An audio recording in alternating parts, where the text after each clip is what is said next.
Tonight, when the sun goes down, you're going to flip a switch. Light will flood the room and you won't think twice about it. But for 99.9% of human history, that switch didn't exist. When the sun set, the world went dark. You couldn't even see your own hand in front of your face. But modern humans almost never experienced this. For over 300,000 years, every single one of your ancestors spent roughly half their life in near total darkness. They didn't even have candles for most of that time. Just the black sky, the stars, and whatever fire they could keep alive. So what did they actually do for all those hours? The answer changes everything we think we know about sleep, storytelling, and what it means to be human. Let's start with fire. Because fire is the reason any of this was possible. The earliest solid evidence of humans controlling fire comes from Wonderwork Cave in South Africa, roughly 1 million years ago. But fire didn't just keep people warm. Fire completely restructured the human day. Before fire, our ancestors were like every other primate. When the sun went down, you climbed a tree or found a sheltered spot and you stayed still. Moving at night meant becoming food. Our eyes are terrible in the dark compared to the predators that hunted us.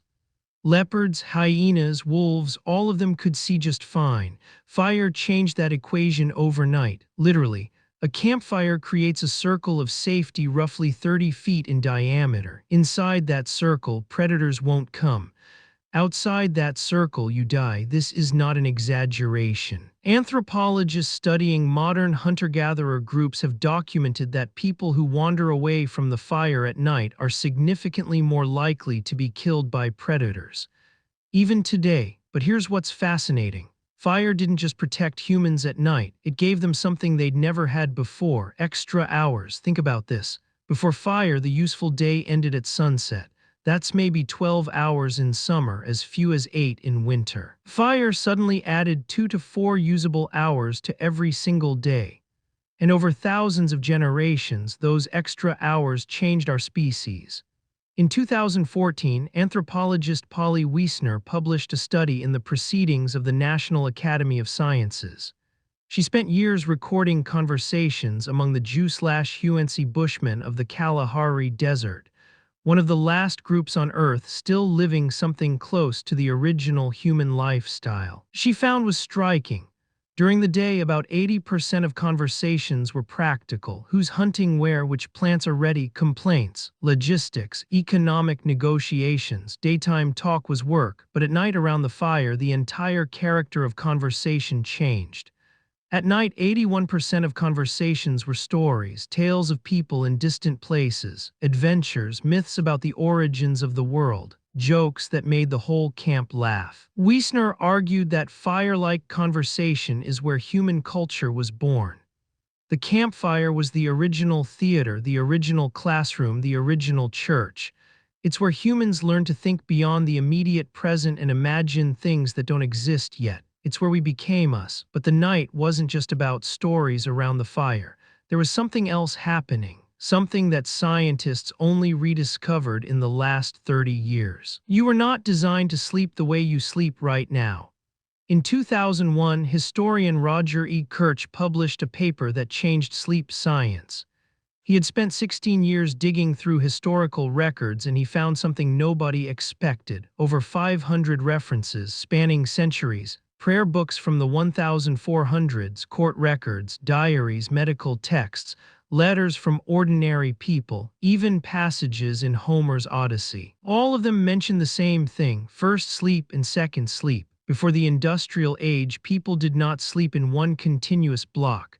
They went to bed shortly after sunset, slept for about 4 hours, then woke up. They stayed awake for 1 to 2 hours in the middle of the night. Then they went back to sleep for another 4 hours until dawn. This wasn't insomnia. This was normal. This was how every human on the planet slept for thousands of years. And what did people do during that wakeful period in the middle of the night? Everything. A 16th century French physician recommended that couples conceive children during this window because they would do it better. People visited neighbors. They interpreted their dreams while they were still fresh. They wrote. They simply lay in bed in the dark and thought. A doctor's manual from the 1500s advised patients that the best time to study and reflect was during the watch. As they called it, the quiet hours between first and second sleep when the mind was calm and the world was still. Now, historians had been reading these references for centuries, but they kept translating first sleep as something else, because they couldn't imagine that people ever slept differently than we do now. The assumption was so deep that translators literally mistranslated ancient Greek and medieval Latin to make it fit their modern experience. But then science confirmed what history had been saying all along. In 1992, psychiatrist Thomas Ware at the National Institute of Mental Health ran an experiment. He took a group of volunteers and all artificial light from their lives. For 1 month, they experienced 14 hours of darkness every night, just like our ancestors would have before fire extended the evening.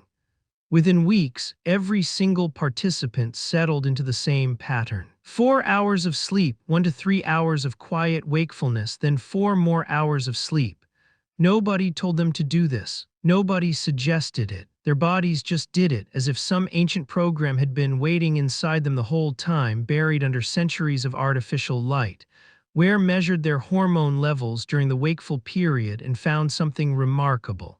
The participants were in a state unlike any normal waking state. Their brains were producing elevated levels of prolactin, the same hormone released during meditation and after orgasm. They described feeling peaceful, reflective, almost meditative. It wasn't just a gap in sleep, it was its own distinct state of consciousness, one that most modern humans have never experienced. So what killed it? The answer is simpler than you'd think. Light. In the 1600s, cities began installing street lamps. Paris was one of the first under Louis Roman XIV who wanted to reduce crime. London followed. The night, which had been a place of danger and fear, slowly became navigable. Then came cheaper candles, then gas lamps in the 1800s. Then in 1879, Thomas Edison commercialized the electric light bulb. And within a generation, the night as humans had known it for 300,000 years was gone. And here's the part nobody talks about. The word curfew comes from the French couvre-feu. It literally means cover fire. In medieval towns, a bell would ring at night, signaling everyone to cover or extinguish their fires, not because of safety, because night was supposed to be dark. Night was when you slept. Night was when you were vulnerable. For most of history, being out at night was suspicious. In many medieval European cities, walking outside after dark without a lantern was literally illegal. Night belonged to criminals and the supernatural. People feared it in a way that's almost impossible for us to understand today, and then we conquered it. We flooded it with light and we thought that was progress, but here's what we lost. Modern humans are exposed to artificial light an average of 7 to 8 hours after sunset. This light, especially the blue light from screens, suppresses your body's production of melatonin, the hormone that regulates sleep. Your body doesn't know the difference between a light bulb and the sun. When light hits your retina at 11 p.m., your brain interprets it as daytime. It delays melatonin release. It fragments your sleep. It disrupts the circadian rhythm that evolved over millions of years. Researchers have found that people who go camping for just 1 week with no artificial light at all have their melatonin cycles reset by nearly 2 hours. Their bodies start producing melatonin at sunset instead of hours after it. That's all it takes for 300,000 years of programming to reassert itself. We didn't just change when we sleep. We eliminated an entire phase of human consciousness. That quiet, reflective state between first and second sleep, the state that Ware's subjects described as peaceful and meditative, doesn't exist anymore for most people. Instead, we have insomnia, and we treat it like a disorder. But what if it's not a disorder at all? What if waking up at 2 a.m. and lying there in the dark isn't your body malfunctioning? What if it's your body remembering what it was built to do? For 300,000 years. Your ancestors spent their nights in a rhythm that modern science is only beginning to understand. They gathered around fires and told stories that built civilizations. They slept in 2 phases with a window of quiet reflection in between. They lived in darkness so complete that the Milky Way wasn't something you had to drive to a national park to see. It was just the sky. And every night when they woke in the dark between first and second sleep, they lay there in silence and thought about their lives, their dreams, and the world they would wake up to in the morning. We traded all of that for a light switch, and most of us never even knew it was gone.